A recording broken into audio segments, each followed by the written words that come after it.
जी money health show में मैं नेहा बजाज आप सभी का बहुत बहुत स्वागत करती हूँ। और आज के वीडियो में हमारे साथ जुड़ रहे हैं डॉक्टर अनिल अग्रवाल, जो कि एक जाने माने ऑर्थोपेडिक सर्जन हैं। 32 सालों के अनुभव को आज हमारे शो में साझा करने वाले हैं। और एमडी है डिवाइन मल्टी स्पेशलिटी हॉस्पिटल, जो कि घनसोली नवी मुंबई में है।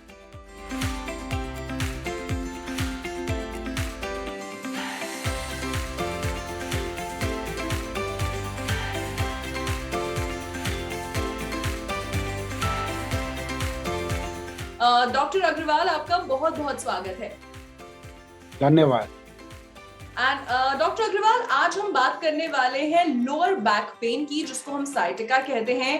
अब कहने को तो सिर्फ पीठ का दर्द ही है, लेकिन ये लोअर बैक पेन बहुत ही अनबेरेबल हो जाता है, हमारी दिनचर्या पर भी प्रभाव डालता है, तो इसे हम साइटिका कहते हैं। लेकिन मैं चाहती हूँ कि आप सभी को ये बताइए कि व्हाट इज साइटिका और साइटिका के साथ क्या क्या प्रॉब्लम्स जुड़ी हैं। जी, sciatica basically compression of the sciatic nerve को बोलते हैं, या उसके जो रूट्स होते हैं जो स्पाइनल कॉर्ड से निकलते हैं हमारे कमर में, तो उसके दबने से साइटिका का सिम्टम आता है, जिसमें बहुत सीवियर पेन होता है बैक में, और वो पेन लेग में जाता है और वो लेग में नमनेस क्रिएट करता है। पेशेंट को उठने में बैठने में डिफिकल्टी होती है, पेशेंट का बॉडी टिल्ट हो जाता है पेन की वजह से, सीवियर मसल स्पैज्म हो जाता है उसमें, और पेशेंट अपनी एक्टिविटीज ऑफ डेली लिविंग, जो दिनचर्या की उनकी जो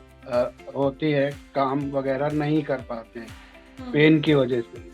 तो एक तरह से पेशेंट जो है पेन की वजह से काफी तकलीफ में आ जाता है साइटिका में। मतलब आपकी दिनचर्या पर पूरी तरीके से प्रभाव पड़ जाता है।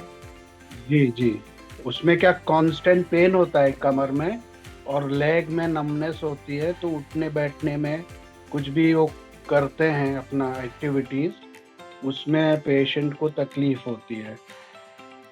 ओके। एंड सर, कौन से एज ग्रुप को साइटिका होता है? मतलब आपके पास जब पेशेंट्स आते हैं, उनकी क्या उम्र होती है और साइटिका के रीजंस क्या हैं, किस वजह से देखा जाता है? जी, में क्या होता है कि हर एज ग्रुप को अफेक्ट करता है। मोस्ट कॉमन जो होता है वो 20 to 40 इयर्स की एज में होता है। ओ, इतनी यंग एज में भी हो सकता है सर? जी जी जी, जो लोग हैवी एक्टिविटीज करते हैं, वेट लिफ्ट करते हैं, या समझो जिनका कंटिन्यूस सिटिंग जॉब रहता है, तो उनको ये ज्यादा अफेक्ट करता है। जो अक्यूट सिम्टम्स होते हैं, अक्यूट पेन जो होता है, वो यंग एज में ज्यादा होता है। और उसके अलावा जो एज रिलेटेड भी होता है, जिसमें जो समझो 60 इयर्स प्लस में जिनको आर्थराइटिस होती है, स्पाइन की आर्थराइटिस की वजह से सियाटिक नर्व या उसके रूट्स दबते हैं, तो उसकी वजह से भी उनको पेन होता है। तो ये समझो 20 to 70 80 एज ग्रुप सभी को अफेक्ट करता है। तो सर मतलब कि अगर कोई 22 साल का है, 23 साल का है, तो उसको भी साइटिका होता है? ये साइटिका की उम्र का मोहताज नहीं है?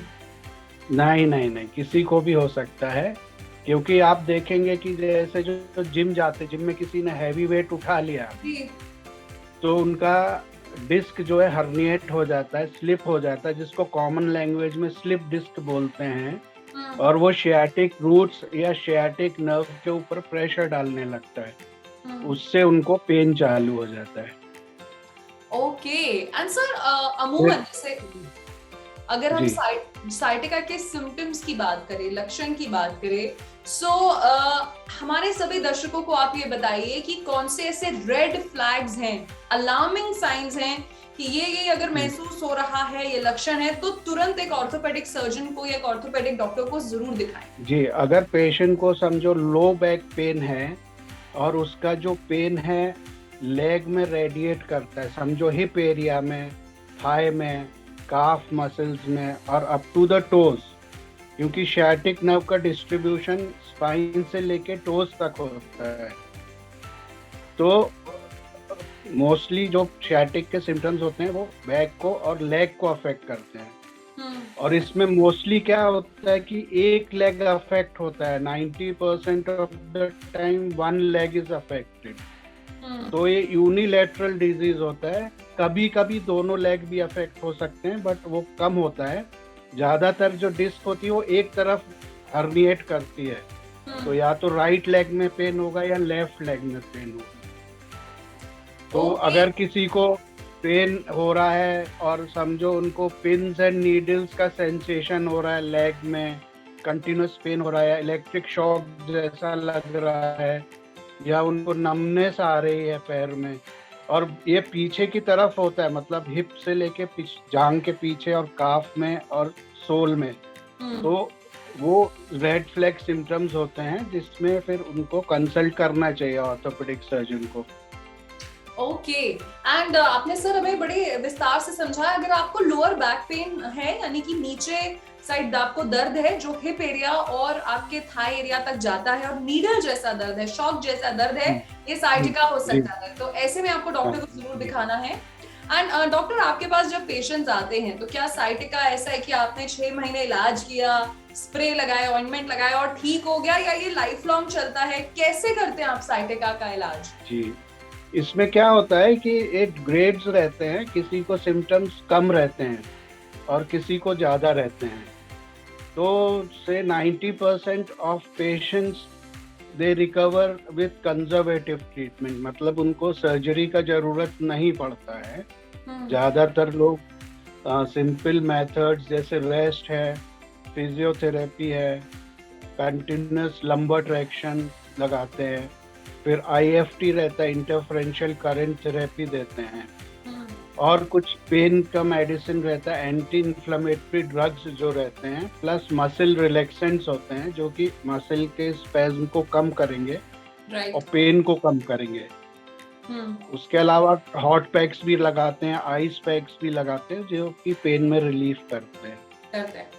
ओके एंड सर, अगर साइटिका का इलाज ना हो, जैसे हम कहते हैं ना कि जब तक बीमारी एकदम अपनी चरम सीमा पर नहीं है, लोग नहीं दिखाते डॉक्टर को, तो अगर साइटिका का इलाज टाइम से ना हो, हम नजरअंदाज करें, सावधानियां ना बरतें, तो आगे चलकर क्या रिस्क या कॉम्प्लिकेशंस हो सकते हैं? क्या क्या चेतावनियां हैं जो आप दर्शकों को बताना चाहते हैं कि भाई ये मत करें, नहीं तो दिक्कत हो जाएगी? जी, इसमें क्या होता है कि एक तो अगर आप इग्नोर करते हैं तो उसमें आपको कंटिन्यूस पेन रह सकता है, आपके बैक में और लेग में कंटिन्यूस पेन रहेगा जो आपको परेशान करेगा, आपको अपनी डेली एक्टिविटीज नहीं करने देगा। फिर आपका पैर सुन पड़ सकता है, और कभी जो ज्यादा कॉम्प्लिकेशन हुआ तो फुट ड्रॉप हो जाता है, जिसमें आपका जो टोज और फुट का पोर्शन है वो काम नहीं करता नस दबने की वजह से। तो ये सारे कॉम्प्लिकेशंस होते हैं। और एक बहुत सीवियर होता है जिसको इक्वाइना बोलते हैं, कॉडा इक्वाइना सिंड्रोम। वो आपके नस को दबाता है L1-2 लेवल पे, जिससे आपका ब्लैडर और बावल इन्वॉल्वमेंट हो जाता है। तो आपका यूरिनरी ब्लैडर और बावल भी काम नहीं कर पाते हैं, प्लस पैरालिसिस जैसा एक कंडीशन हो जाता है। तो इसलिए वो अवॉइड करना चाहिए और अर्ली ट्रीटमेंट पेशेंट को लेना चाहिए।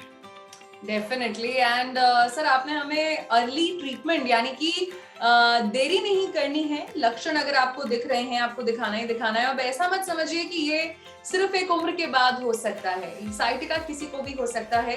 अगर आपका काम ऐसा है कि आपको घंटों एक ही पोजीशन में बैठे रहना पड़ता है, सेडेंटरी लाइफस्टाइल है, लैक ऑफ फिजिकल एक्सरसाइज है, डेफिनेटली साइटिका की संभावना है। And on that note doctor Anil, हम आपको जी मानी की पूरी टीम की तरफ से थैंक यू कहना चाहते हैं, क्योंकि आपने अपने बिजी स्केड्यूल से कीमती वक्त निकाला और आप हमारे शो में हमारे साथ जुड़े। Thank you so much, thank you. तो ये थे डॉक्टर अनिल, जिन्होंने आज हमें बताया साइटिका के बारे में। किसी को भी हो सकता है, एक ऑर्थोपेडिक डॉक्टर को जरूर आप दिखाइए। लोअर बैक पेन है जो आपकी दिनचर्या पर प्रभाव डाल सकता है। मैं उम्मीद करती हूँ आपको आज का वीडियो पसंद आया होगा। अपना फीडबैक जरूर शेयर करिएगा और किसी और विषय पर चर्चा देखना चाहते हैं वो भी बताइएगा। ऑन दैट नोट, मैं नेहा बजाज आपसे लेती हूँ इजाजत। मिलेंगे जी मनी हेल्थ शो के एक नए वीडियो में with the new super specialist medical expert. Till then keep watching Zee money health show. अच्छी सेहत हमारा वादा।